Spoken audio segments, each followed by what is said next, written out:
Ever wondered how unbearable the smell of an entire city can become?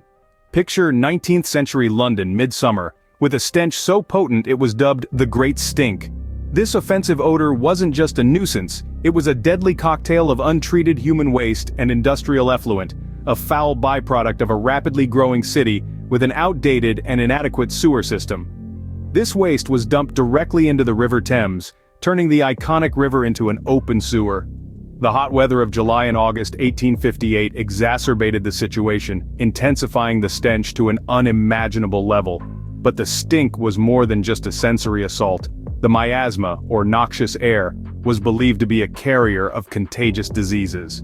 3 cholera outbreaks, each more devastating than the last, were blamed on the river's dire state. The Great Stink wasn't just a foul-smelling summer, it was a health crisis of monumental proportions. Imagine a stench so overpowering that it disrupted the functioning of the British Parliament. That was the impact of the Great Stink. In the summer of 1858, London faced an olfactory nightmare. The River Thames, the city's lifeblood, had become a foul-smelling cesspool. Untreated human waste and industrial effluent, amplified by the scorching heat, created an unbearable stench that wafted across the city. Even the British Parliament, the heart of the empire, was not spared. The foul smell permeated the hallowed halls and disrupted proceedings. Lawmakers were forced to drape their curtains with chloride of lime, hoping to mask the fetor. But the stench was relentless.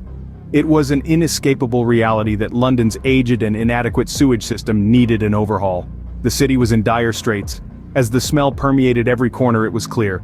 London needed a solution, and fast.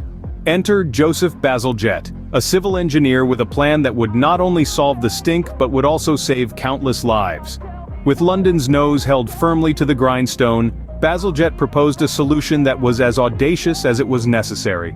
He envisioned moving the effluent eastwards along a network of interconnecting sewers, all sloping towards outfalls beyond the city limits. Bazalgette didn't just stop at a sewer system. His grand blueprint introduced 3 embankments to London: the Victoria, Chelsea, and Albert embankments. Within these stone fortresses ran the arteries of Bazalgette's sewer system, hidden from sight but vital for the city's survival. This was no small feat. It required the vision to see beyond the problem at hand and the courage to undertake such a vast project. But Bazalgette was not a man to shy away from a challenge. Bazalgette's plan was ambitious, but it was the city's best hope against the stench. It took years, but Bazalgette's plan was put into action, and the results were nothing short of a miracle. This marked the end of the Great Stink. The implementation of the plan was a massive undertaking. It involved constructing a series of interconnecting sewers that moved the effluent eastwards, away from the heart of London. These sewers ran along 3 newly introduced embankments: Victoria, Chelsea, and Albert. But Bazalgette's plan did more than just rid London of its foul stench. It effectively put an end to the cholera outbreaks that had plagued the city for years. By redirecting the sewage away from the Thames, the water source was kept clean and countless lives were saved. Bazalgette's solution was a testament to the power of engineering and good sanitation.